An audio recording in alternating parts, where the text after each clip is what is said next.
So, Dr. Erekat, you've expressed your disappointment at Barack Obama's speech to the UN General Assembly on Monday. Yes, I did. Because President Obama, as all other leaders that gave speeches in the UN General Assembly yesterday, were united in the fight against ISIS, rightly so. We're with them. ISIS must be defeated. But I know that ideas cannot be killed with bullets. How can the President of the United States pledge to defeat ISIS and to bring democracy and stability to the region while ignoring the Israeli occupation of Palestine, while ignoring the continuation of Israeli settlement activities and the Israeli attacks and aggression against the holiest of holy for Muslims, which is the Al-Aqsa mosques? Now there are some reports that John Kerry asked you to sort of hold off for a few months. They're very busy with implementing the Iran deal, and that they might take another look at the peace process after 6 months or so. Is that the case? No, that's not true.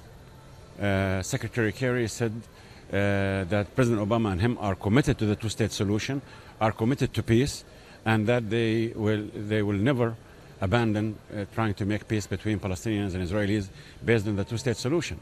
That is the truth.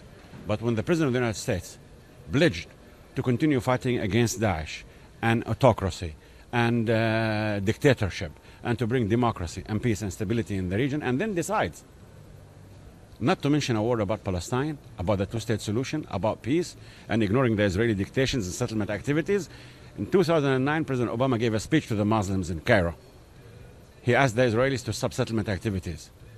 Ever since that time, Netanyahu increased settlement activities in the West Bank and East Jerusalem by 20%. So what message is President Obama sending to the region? Now, there's been speculation that Mahmoud Abbas, in his speech on Wednesday, will make a big announcement. He himself, I think, has used the word bombshell. What can we expect? Well, I think we should wait to hear the speech. It's going to be tomorrow at 1 p.m.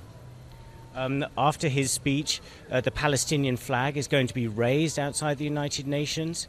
Does that now feel to you like a hollow gesture, given just how low the process, how far the process is now stalled? No, on the contrary. In 1947, the UN decided to have two states, Israel and Palestine.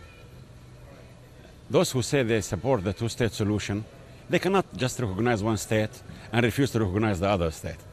That's a deficiency. So raising the Palestinian flag tomorrow is a reflection of the determination of the Palestinian people to be and to revive their independence. And the day will come when we raise our flag in our capital, East Jerusalem. Now, just finally and briefly, if you could, I mean, there have been fears ever since the talks broke down last year that there might be some sort of uprising, that the frustration in the population is going to spill over. Do you have that fear at the moment? Well, if the Israeli settlement activities continue, if the Israelis' aggression against Al-Aqsa mosque continue, I hold the Israeli government fully responsible for the consequences of this. I mean, desperation would lead to desperate acts. And we need to stop this. We need to stop the desperation by having the Israeli government comply with the full cessation settlement activities and to accept to resume negotiations to delineate the maps of two states on the 1967 lines. Dr. Erekat, we're going to have to leave it there. Thank you very much for speaking to us. Thank you very much.